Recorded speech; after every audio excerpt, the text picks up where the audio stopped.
ছাত্র দলের 46তম প্রতিষ্ঠা বার্ষিকী উপলক্ষে আজকের এই সাবেক ছাত্র নেতা এবং বর্তমান ছাত্র নেতাদের সমন্বয়ে যে ক্রিকেট ম্যাচ অনুষ্ঠিত হচ্ছে, আমাদের যে মিথ্যা মামলা, গাড়ি ভাড়ার মামলার যে 50 জন আসামি হাবিবুল ইসলাম হাবিব সহ যারা কারান্তরীণ ছিলেন, তার ভিতরে আমাদের 4 নেতা কারান্তরে শহীদ হন বিনা চিকিৎসায়।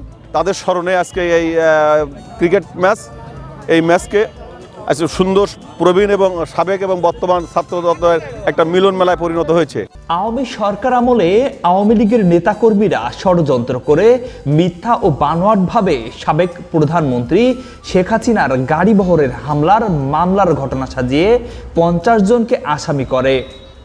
সেই আইনের মাধ্যমে তাদেরকে গ্রেপ্তার করে কারাবন্দী করা হয়, বিভিন্ন মেয়াদে তাদেরকে সাজাও দেয়া হয়।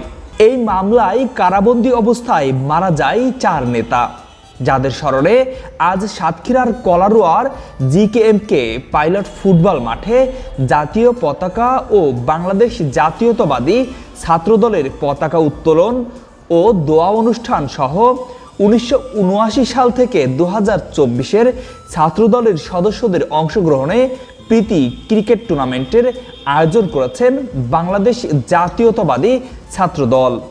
তবে এই খেলার মাঠ থেকে সম্প্রতি কারাবন্দী থেকে জামিনে আসা বিএনপি ও ছাত্র দলের সদস্যসহ তরুণেরা চায় এলাকার শান্তি ও মাদক মুক্ত সমাজ।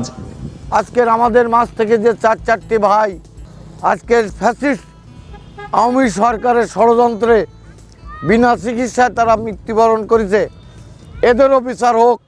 এই সারা বাংলাদেশের মানুষ যেন একটা দৃষ্টান্ত থাকতে পারে যে এই ধরনের মিথ্যা মামলায় মানুষকে বিনা চিকিৎসায় জেলে আবদ্ধ রেখে যেন মৃত্যুবরণ করতে না হয়, কারণ মায়ের বুক খালি যেন না হয়।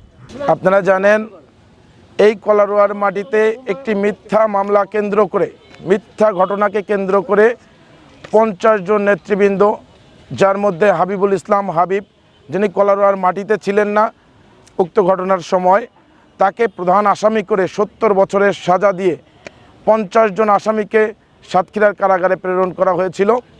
সেই 50 জনের মধ্যে 4 জন কারা নির্যাতনে বিনা চিকিৎসায় কারাগারে মৃত্যুবরণ করেছিল। আমরা তাদের সেই শোকসন্তপ্ত পরিবারের প্রতি গভীর সমবেদনা জানাচ্ছি। তাদের আত্মার অবশ্যই মাগফিরাত কামনা করি এবং তাদের স্মরণেই আজকের আমাদের এই ক্রিকেট আয়োজন।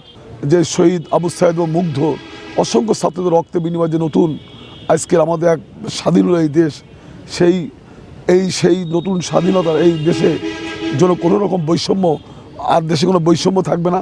যেখানে সুন্দর দেশ হবে, সেখানে সত্য এবং ন্যায়ের দেশ হবে, সেখানে সুন্দর রাষ্ট্র গর্ব, এই প্রত্যয়। এবং আপনারা জানেন আমাদের দলের ভারপ্রাপ্ত চেয়ারম্যান জনাব তারেক রহমান সাহেব আগামী দিনে আমাদের 31 দফা, উনি 31 দফার দিক নির্দেশনার উপর বক্তব্য দিয়েছেন এবং 31 দফা বাস্তবায়ন করলে একটা সুন্দর রাষ্ট্র পাবে এই দেশ এবং আর একটা সুন্দর এই দেশ গড়ার প্রত্যয় নিয়ে আমাদের তারেক রহমান সাহেবের তার নির্দেশনায় এবং আগামী দিনে হাবিবুল ইসলাম হাবিব ভাইয়ের দিক নির্দেশনায় আমরা একটা সুন্দর কলরা উপহার দেবো এবং সুন্দর কলরা গড়তে চাই।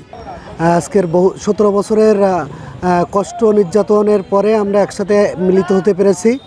আমার সিনিয়র ছাত্র নেতা যারা আছে এই উপজেলার, যারা ছিল, তাদের সবাই আমরা একসাথে মাঠে খেলতে পেরে আমরা সবাই আনন্দিত। আমরা আগামীর কলারোয়া এভাবেই সম্প্রীতির কলারোয়া চাই। ছাত্রদল সবসময় সম্প্রীতি পছন্দ করে আসছে, এখনও পছন্দ করে এবং আগামী দিন হাবিবুল ইসলাম হাবিব মন্ত্রী হয়ে আমাদের মাঝে ফিরে আসবে ইনশাল্লাহ। আমরা এই কলারোয়ার বল ফিল্ডকে প্রাণবন্ত করতে চাই, কলারোয়ার যুব সমাজকে মাদকমুক্ত করতে চাই, কলারোয়ার সাধারণ মানুষ যারা খেলাধুলোর মাধ্যমে তারা যেন মাদক থেকে ফিরে আসতে পারে, এই আশাবাদ ব্যক্ত করে আজকের এই খেলার অনুপ্রেরণার মধ্য দিয়ে তাদেরকে আমি এই আশাবাদ জানাই। তরুণেরা যদি ক্রীড়াঙ্গনে ফিরে এসে ঐক্যবদ্ধভাবে দেশপ্রেমে উজ্জীবিত হয়ে রাষ্ট্রের উন্নয়নের সাথে কাজ করে, তাহলে মাদক মুক্ত সমাজ গঠিত হবে, রাষ্ট্রেও শান্তি বজায় থাকবে। ফারুক হোসেন রাজ, বাংলা ভিশন ডিজিটাল, সাতক্ষীরা।